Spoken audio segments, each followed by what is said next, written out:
Hello, my name is Alejandro Rabinstien from Mayo Clinic. I have the pleasure to interview Dr. Opeolu Adeoye from the University of Cincinnati, who's a co-PI of one of the anticipated trials to be presented in ISC 2015, the CLEAR trial. So, I would like to start by asking you to summarize briefly the rationale for the study and its design. Thank you very much for giving me the opportunity to talk about CLEAR. In terms of what the background is, in the context of a heart attack, add in the platelet inhibitor, a 2B3A inhibitor, to a lytic, we know increases recanalization rates and increases the return of ST segment elevation, as well as improves cardiac function. And so what we did with an earlier dose escalation study was looked at reduced dose TPA combined with the 2B3A inhibitor eptifibatide. And then in the past few years, in our current study, the CLEAR trial, we have studied an enhanced dosing regimen of that reduced dose TPA, again in combination with eptifibatide. So we use a slightly higher dose of TPA and a higher bolus of eptifibatide, followed by a 2-hour infusion in this study. What we found is that the combination turns out to be safe. And in addition to the safety, there seems to be a hint of the intervention having a higher proportion of good outcome. So we're very excited about the findings. We're thrilled about the prospect of developing potentially a new treatment for stroke.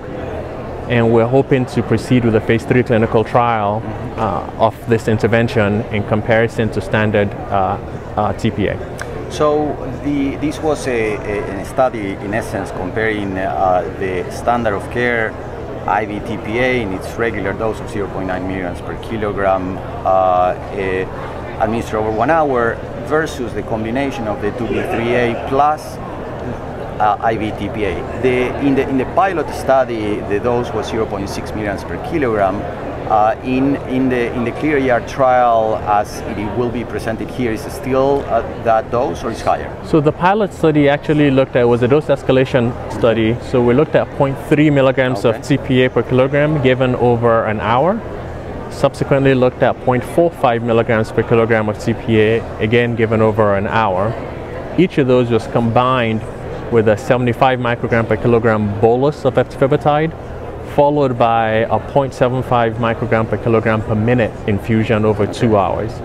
So in the enhanced dosing regimen, the CLEAR trial, what we've done is looked at 0.6 milligrams per kilogram of TPA, now given over 40 minutes, plus a higher bolus, 135 micrograms per kilogram of TPA bolus, and then the same infusion rate over 2 hours of eptifibatide.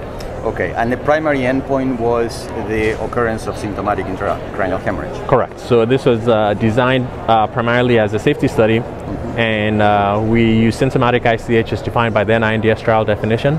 That is, any ICH that's felt in the judgment of the clinical investigator to be related to neurological decline or worsening symptoms. And our rate of symptomatic ICH in the CLEAR trial was 2%.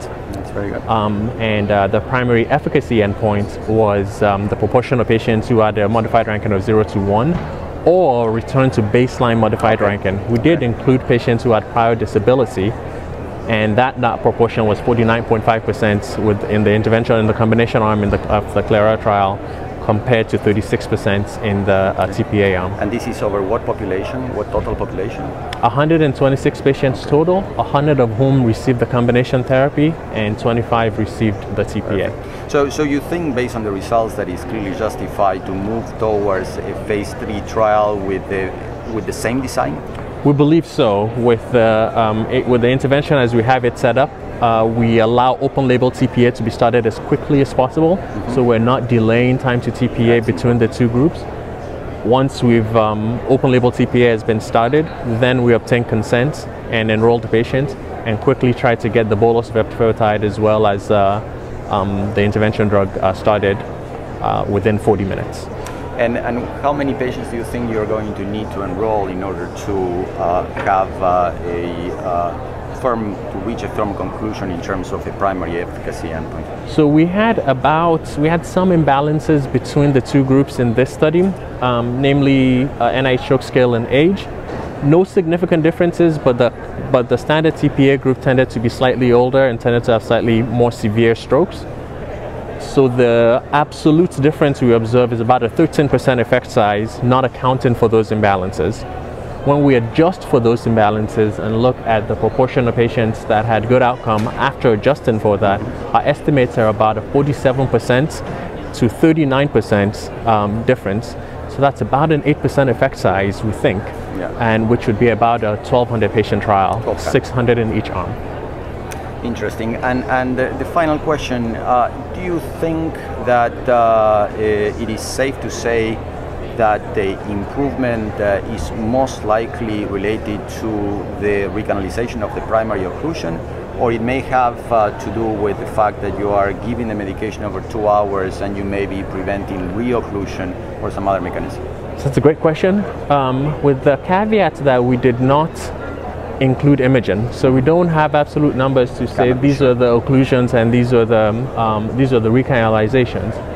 I will say though that our median stroke scale in the combination arm was 12. When we stratify the analysis for the proportion of good outcome by greater than 12 or less than 12, the bulk of the treatment effect seems to be in patients with a greater than 12 NIH stroke scale.